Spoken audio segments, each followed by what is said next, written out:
Hi, so today I thought I would talk about Savannah Brown's debut poetry book, Graffiti and Other Poems. Now, I'll admit, even though I'm studying English literature at university, I'm not actually one for poetry. I tend to prefer to just sit down and read a good novel and get stuck into a story. But I got this because I'm a huge fan of Savannah's stuff and I love her poetry. I found that this was really absorbing. I read it on the train home, and the train ticket guy, he was just like, hello, and he'd obviously been like trying to get my attention for ages. I feel like you're being sucked into Savannah's head, which sounds really weird. It's very engaging and I really enjoyed reading it. First of all, on a purely aesthetic level, this is like a really good quality book. It is hardback, of course, and the paper's really good quality. The print is really easy to read, and if you're someone that appreciates that kind of thing like me, then this book will meet your expectations. And another point, the illustrations by Ed Stockham are absolutely beautiful. They meld perfectly with the poetry. I mean, just look at this cover. Isn't that absolutely beautiful? They really feel like they're part of the poems, and they feel like they're telling part of the story, and they really add to the literature itself. Now, this is gonna sound like it's starting off as a criticism, but bear with me. So Savannah's aversion to punctuation that's on her channel has continued into this book, and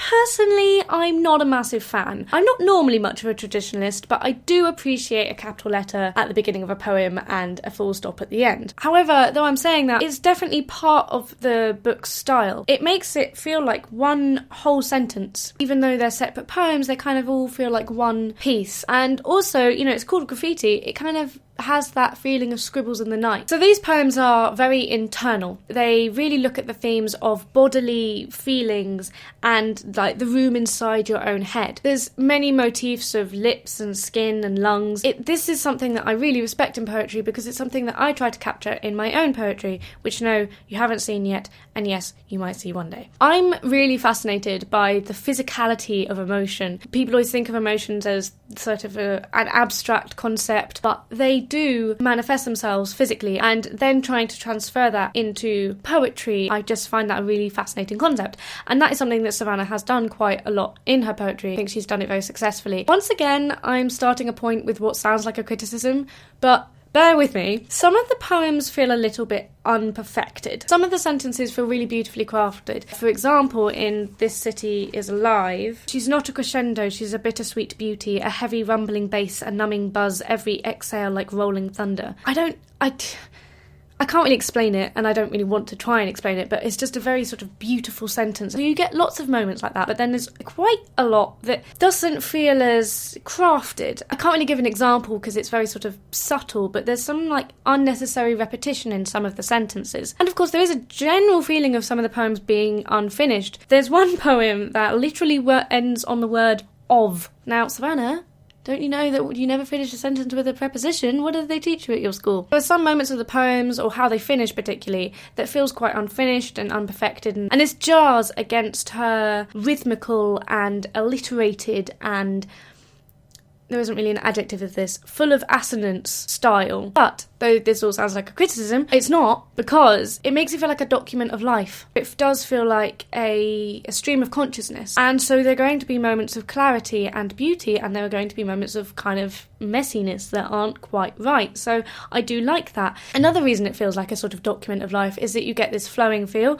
like I said, but then many of the poems really use a lot of short, choppy lines, and that's the kind of these ideas of broken feelings, of a broken brain, broken ideas. And so it has this feel of quick, sudden impressions versus an internal, continuous monologue. Now, I did find it interesting to sit down and read a book of her poetry because I'm used to her slam stuff. There's more of a focus on ideas in this book than her normal slam poetry, but that's kind of makes her slam poetry sound not worthy. That's not what I mean. There's something about these, it's less aware of sounds. Her slam poetry has big ideas, but you kind of get wrapped up in the sounds and the flow of the poem. But I think rather than that being a huge difference between her poetry, though I do think there is a difference between her slam stuff and what's gone in this book. I think that's possibly just a reader versus a listener's impression. A reader can sit down and think, whereas a listener's kind of dragged along with the performance. So, my favourites of this book, I particularly like Real Estate. This is one that is about kind of your head or your body being a house, kind of, and just exploring that house and within yourself. And like I said, I really like this idea of kind of the physicality of emotions and what it is to be human. So an exploration like this is, yeah, I found it really interesting, and I just think it's a really nice poem. Another favourite is Too Quiet. This is actually, I think, the first poem that I heard by Savannah on her channel. I love the illustration. It's really cute, and I just want it on my wall. This is about the purpose in the universe and sort of the idea of existence, but also the universe's existence. It's got a simplistic way of talking about it, which I appreciate, because it's kind of big philosophical ideas within this simple framework. Another favourite is the poem after this, Moles Don't Think About Space or Small Talk. I just love this poem. It's the whole idea of oscillation that you have of between believing that you are significant because in the universe you are unique, but also that you're insignificant because you're just a tiny weeny blip within this universe. I suppose it's hashtag relatable, isn't it, really? Also, it's a particularly beautiful poem. I really like the verse, stanza. They're very modern poems. I don't really know how to talk about them. If I was a mole in the side of a hill, I wouldn't seek that same masochistic thrill that keeps my human heart humming, human mind numbing. Someone please help me. I think I'm becoming insignificant again. That's the third time today. A mole wouldn't cry when asked of its day.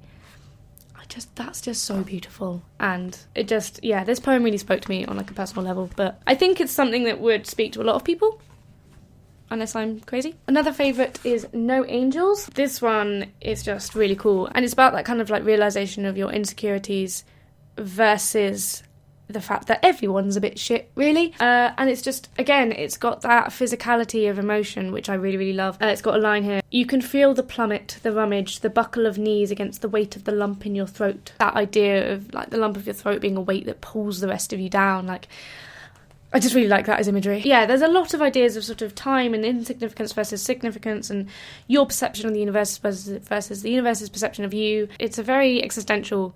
You need to be in the right zone of mind to read this, I feel. I would recommend a train journey. It works well on the train. Yeah, so in a kind of conclusion, this book does feel like someone's first book of poetry, but I don't mean that in a bad way. It feels like it's setting a groundwork of themes and imagery and style. It's very internal and personal. It's incredibly powerful and honest at some points. I don't like the feeling. I found that difficult to read. Yeah, these are very internal poems, but what I would love to see, if Savannah does write another poetry book, branch out in her future poems, because this feels like the kind of initial poet's reflections on yourself. I'm not saying she should reject poems about the inside of her head, but I think she's clearly got so much talent and a wonderful perception of the world. It'd be great to see her sort of go bigger, if that makes sense. But I haven't actually mentioned, Savannah is very young. I think she's actually younger than me, only by like 6 months or something. It all feels like a development and part of growing up. But that said, this most definitely doesn't feel like poetry by someone my age or technically younger. It's very mature, it's very perceptive, it's beautifully written. It feels initial, it feels kind of raw, but not in a stupid or lacking way. It finishes with a poem that embodies how the reader feels when they finish the book. It's called Waking Up Somewhere Else. It's that kind of idea of waking up and not really knowing where you are. And honestly, when you get to the end of these poems and then you close the book, you feel like you're kind of waking up again, just a slightly different person. And if someone's first book of poetry can have that effect on me, then I just cannot wait to see even more stuff from her. It's a book that I will come back to. Like I said, I'm not really one for poetry. Like, I could turn to this book and get absorbed by it all over again. This book is fantastic, and I would really recommend getting it. Anyway, so I hope you enjoyed today's video. If you have also read Graffiti, let me know what you thought.